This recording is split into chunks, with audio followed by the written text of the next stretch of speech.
નમસ્કાર દોસ્તો, સ્વાગત છે આપ સર્વનું તમારી પોતાની યુટ્યુબ ચેનલ વિદ્યાશાળા પર। આજે આપણે ધોરણ 11ની સામાન્ય પ્રવાહ વિષયની વાણિજ્ય વ્યવસ્થા અને સંચાલન વિષયની જે એકમ કસોટી છે તેની જે ઓરિજિનલ પ્રશ્ન બેંક છે તેનું સંપૂર્ણ સોલ્યુશન આપણે આ વિડીયોની અંદર જોવાના છે।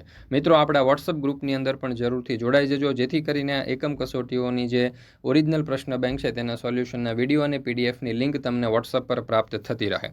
તેમજ આ જે ધોરણ 11ની બીએ વિષયની જે પ્રશ્ન બેંક છે તેના સોલ્યુશનની પીડીએફ મેળવવા માટેની લિંક તમને આ વિડીયોના ડિસ્ક્રિપ્શન બોક્સની અંદર મળી જશે, તો એ જરૂરથી મેળવી લેજો। ચાલો તો શરૂ કરીએ આપણે વિભાગ એથી। અહીંયા આપણને કહ્યું છે કે આજના આધુનિક યુગમાં કયા પ્રકારની પ્રવૃત્તિ કેન્દ્ર સ્થાને છે? તો જવાબ આવશે આર્થિક પ્રવૃત્તિ। બીજો સવાલ, નીચેની પ્રવૃત્તિઓમાંથી કોનો સમાવેશ બિન આર્થિક પ્રવૃત્તિઓમાં થતો નથી?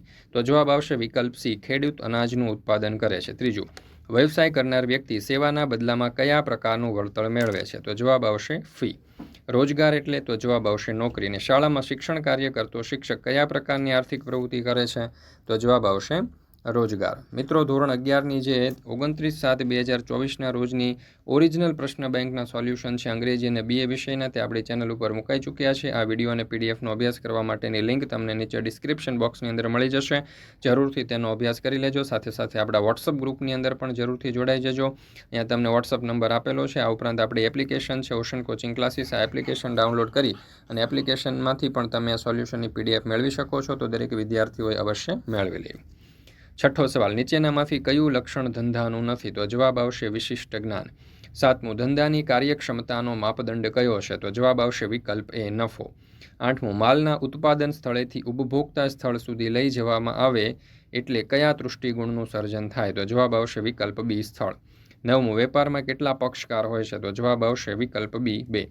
સ્ટીલ ઉદ્યોગ કયા પ્રકારનો છે? તો જવાબ આવશે વિકલ્પ બી, ગૌણ ઉદ્યોગ। 11મો સવાલ, વીમાના લેખિત કરારને ખાલી જગ્યા તરીકે ઓળખવામાં આવે છે? તો વીમા પોલિસી। 12મું, એક વ્યક્તિએ તેની ₹6 લાખની વસ્તુનો ₹5 લાખનો વીમો ઉતરાવેલ હોય, પરંતુ વસ્તુ સંપૂર્ણ નાશ પામતા વીમા કંપનીને કેટલું વળતર ચૂકવશે? તો જવાબ આવશે વિકલ્પ ડી, 5,000। 13મો સવાલ, કયા પ્રકારના વીમામાં વીમો ઉતારનાર વ્યક્તિ નક્કી કરેલ પ્રીમિયમ નક્કી કરેલા સમય અંતરે આજીવન ભરે છે? તો જિંદગીનો વીમો। સામાન્ય વીમાના કેટલા પ્રકાર છે? તો જવાબ આવશે 3। 15મો સવાલ, એફડીઆઈનું પૂરું નામ? તો જવાબ આવશે વિકલ્પ ડી, ફોરેન ડાયરેક્ટ ઇન્વેસ્ટમેન્ટ। ત્યાર પછી 16મો સવાલ, ટપાલ ખાતાની કુલ પોસ્ટ ઓફિસોમાંથી આશરે કેટલા ટકા પોસ્ટ ઓફિસ ગ્રામીણ છે? તો જવાબ આવશે 90%। જાહેર ભવિષ્ય નિધિ ખાતાની મુદત કેટલા વર્ષની હોય છે? તો 15। ઈ મની ઓર્ડર દ્વારા કેટલા કલાકમાં નાણાં વ્યક્તિને તેના સરનામે ચૂકવવામાં આવે છે? તો 24। વિશિષ્ટ વખારમાં નીચેનામાંથી કયા પ્રકારના માલનો સમાવેશ થતો નથી? તો ટીવી। બીઆરટીએસ સેવાનો ઉપયોગ નીચેનામાંથી કયા શહેરની અંદર થાય છે? તો જવાબ આવશે અમદાવાદ। ત્યાર પછી છે વિભાગ બી, એમાં એક ગુણના પ્રશ્નો છે। એમાં બિન આર્થિક પ્રવૃત્તિ, તો નાણાકીય વળતરની અપેક્ષા વગર અન્ય હેતુથી થતી પ્રવૃત્તિ। આર્થિક પ્રવૃત્તિના કોઈ પણ બે ઉદાહરણ, તો ચીજ વસ્તુઓનો વેપાર કરતો વેપારી, ચીજ વસ્તુઓનું ઉત્પાદન કરતો કારખાનાનો માલિક। જોખમ અને અનિશ્ચિતતા એ કયા પ્રકારની પ્રવૃત્તિમાં રહેલા છે? તો જોખમ અને અનિશ્ચિતતા આર્થિક પ્રકારની પ્રવૃત્તિમાં। ધંધાની કાર્યક્ષમતાને શેના દ્વારા માપી શકાય? તો ધંધાની કાર્યક્ષમતાને નફા દ્વારા માપી શકાય। સમય તૃષ્ટિગુણનું સર્જન કેવી રીતે થાય છે? તો જ્યારે માલની જરૂરિયાત ન હોય ત્યારે તેનો સંગ્રહ કરી જ્યારે જરૂરિયાત પડે તે સમયે પૂરો પાડવામાં આવે ત્યારે સમય તૃષ્ટિગુણનું સર્જન થાય છે। ધંધાની શરૂઆતથી અંત સુધીમાં શેની જરૂરિયાત રહે છે? તો ધંધાની શરૂઆતથી અંત સુધીમાં મૂડીની જરૂરિયાત રહે છે। ધંધાના દૃષ્ટિકોણથી પ્રવૃત્તિનું સાતત્ય એટલે શું? તો ધંધાના દૃષ્ટિકોણથી પ્રવૃત્તિનું સાતત્ય એટલે ધંધામાં થતી પ્રવૃત્તિ સતત ચાલુ રહેવી જોઈએ। વેપારના પ્રકારો જણાવો। વેપારના મુખ્ય બે પ્રકાર છે, આંતરિક અને આંતરરાષ્ટ્રીય। વિતરણની દ્રષ્ટિએ આંતરિક વેપારના કેટલા ભાગ પડે છે? તો વિતરણની દ્રષ્ટિએ આંતરિક વેપારના મુખ્ય બે ભાગ છે, જથ્થાબંધ અને છૂટક। મેંદામાંથી બિસ્કુટનું ઉત્પાદન કરવું તે કયા પ્રકારના ઉદ્યોગમાં સમાવેશ થાય છે? તો આનુષંગિક। કુદરત ઉપર નિર્ભર રહીને ઉત્પાદન પ્રવૃત્તિ કરતા ઉદ્યોગને કયા પ્રકારના ઉદ્યોગ કહેવામાં આવે છે? તો કુદરત ઉપર નિર્ભર રહી ઉત્પાદન પ્રવૃત્તિ કરતા ઉદ્યોગને પ્રાથમિક કે મૂળભૂત પ્રકારના ઉદ્યોગો કહેવામાં આવે છે। હયાતીનો વીમો એટલે શું? તો હયાતી પ્રકારના વીમામાં વીમાનો સમય નક્કી હોય છે। આ સમય પૂરો થાય ત્યારે વીમાદારને અથવા જો તે સમય અગાઉ વીમાદારનું મૃત્યુ થાય તો વારસદારને વીમાની રકમ પ્રાપ્ત થાય છે। માલ હેરફેરના વીમાના પ્રકારમાં કયા પ્રકારના વીમામાં વીમા પ્રીમિયમના દર ઊંચા હોય છે? તો માલ હેરફેરના વીમાના પ્રકારમાં હવાઈ વીમો પ્રકારના વીમામાં વ્યક્તિના આરોગ્યની જાળવણી અને સારવાર માટે જિંદગીનો વીમો ઉતારવામાં આવે છે। પૂર્ણ રૂપ આપો, બીઆરટીએસ એટલે કે બસ રેપિડ ટ્રાન્ઝિટ સિસ્ટમ। ત્યાર પછી IMOનું પૂરું નામ તો instant money order. Money order દ્વારા વધુમાં વધુ ₹1 લઈને 5,000 સુધીની રકમ મોકલી શકાય. માલિકીની દ્રષ્ટિએ વખારના પ્રકારો તો અનેક, જાહેર અને ખાનગી. મલ્ટિપલ યુનિટ ટ્રેન એટલે શું? તો ટ્રેનના બધા અથવા કેટલાક ડબ્બા ચાલક બળ ધરાવતા હોય તેને મલ્ટિપલ યુનિટ ટ્રેન તરીકે ઓળખવામાં આવે છે. દરિયાકાંઠાના વિસ્તારોમાં કેવા પ્રકારની સર્વિસ ખૂબ જ લાભદાયક રહે છે? તો ફેરી સર્વિસ ખૂબ લાભદાયક રહે છે. ત્યાર પછી છે વિભાગ C. એમાં નીચેના આપેલા પ્રશ્નોના ટૂંકમાં જવાબ આપો. દરેકના 2 ગુણ છે. એમાં પહેલું, વ્યવસાય એ સ્વતંત્ર પ્રવૃત્તિ છે, સમજાવો. તો વ્યવસાયિક વ્યક્તિએ વ્યવસાય માટે વિશિષ્ટ જ્ઞાન, ચાતુર્ય અને વ્યવસાયનું શિક્ષણ પ્રાપ્ત કરવું પડે છે. સેવાના બદલામાં ફી મેળવે છે. જો કે વ્યવસાયિક શિક્ષણનું ફીનું ધોરણ તેની આવડત, જ્ઞાન અને અનુભવને આધારે લગભગ અલગ હોય છે. વ્યવસાયિક વ્યક્તિનો પ્રાથમિક ઉદ્દેશ સેવાનો હોય છે. આથી વ્યવસાય એ સ્વતંત્ર પ્રવૃત્તિ છે. રોજગારમાં નિશ્ચિત વેતન ઉપરાંત અન્ય કયા લાભો મળે છે? રોજગારમાં નિશ્ચિત વેતન ઉપરાંત અન્ય લાભ મળે છે. દાખલા તરીકે તબીબી ભથ્થું અને પેન્શન. ત્રીજો સવાલ, વ્યવસાય પ્રવૃત્તિના કોઈ પણ 2 ઉદાહરણ આપો. દાખલા તરીકે ચાર્ટર્ડ એકાઉન્ટન્ટ તરીકે સેવા આપનારે CAની વ્યવસાયલક્ષી લાયકાત મેળવવી પડે છે અને Institute of Chartered Accountant of ઇન્ડિયાનું સભ્યપદ મેળવવું પડે છે. ડૉક્ટર, વકીલ, સોલિસિટર, ચાર્ટર્ડ એકાઉન્ટન્ટ વગેરે વ્યવસાયલક્ષી વ્યક્તિઓ કહેવાય. રોજગાર પ્રવૃત્તિઓના કોઈ પણ 2 ઉદાહરણ આપો. તો શાળામાં શિક્ષણ કાર્ય કરતા શિક્ષક તથા સરકારી કર્મચારી.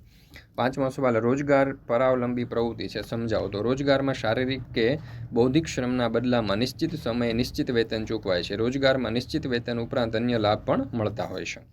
ત્યાર પછી છે હક બદલાનો સિદ્ધાંત, સમજાવો.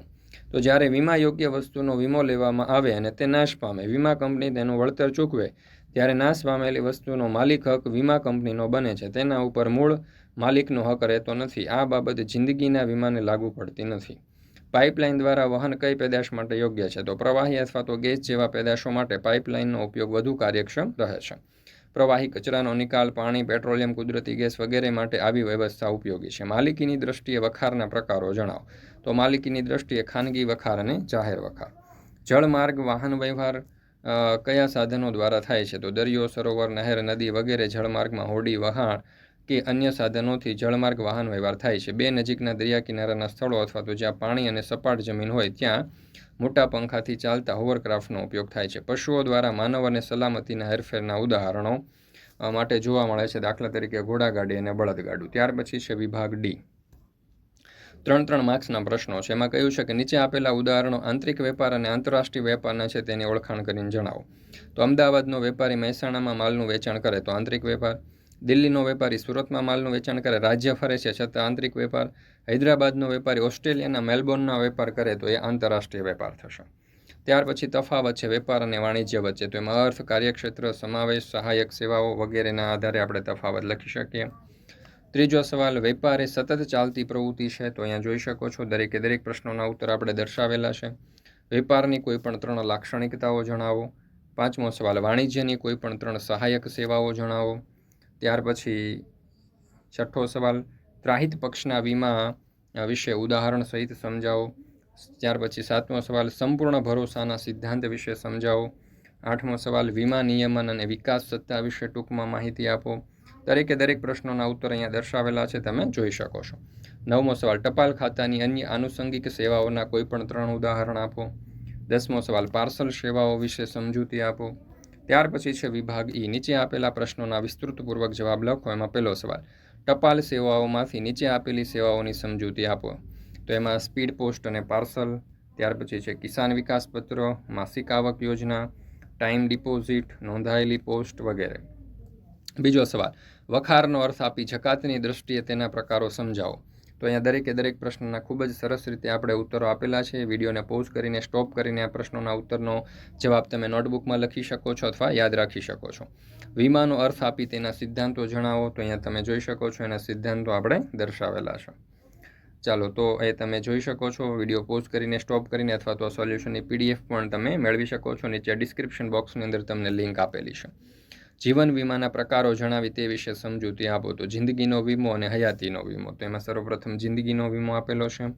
ત્યાર પછી હયાતીનો વીમો આપેલો છે. ત્યાર પછી 5મો સવાલ, વીમાના ખાનગીકરણ વિશે સમજૂતી આપો. તો અહીંયા તમે જોઈ શકો છો કે વીમાના ખાનગીકરણ વિશે પણ આપણને સરસ મજાની માહિતી અને સમજૂતી આપેલી છે. દોસ્તો, ફરી મળીશું આપણે એક નવા વિષયની એકમ કસોટીના સંપૂર્ણ સોલ્યુશન સાથે. આ સમગ્ર સોલ્યુશનની PDF જો તમારે જોઈતી હોય તો આ વિડીયોના ડિસ્ક્રિપ્શન બોક્સની અંદર મળી જશે. જરૂરથી તેનો અભ્યાસ કરી લેજો. સાથે સાથે આપણા વોટ્સઅપ ગ્રુપની અંદર પણ જરૂરથી જોડાઈ જજો, જેથી કરીને આવનારા તમામ એકમ કસોટીઓના ઓરિજિનલ પ્રશ્ન બેંકના સોલ્યુશનના વિડીયો અને PDF તમને મળતા રહે.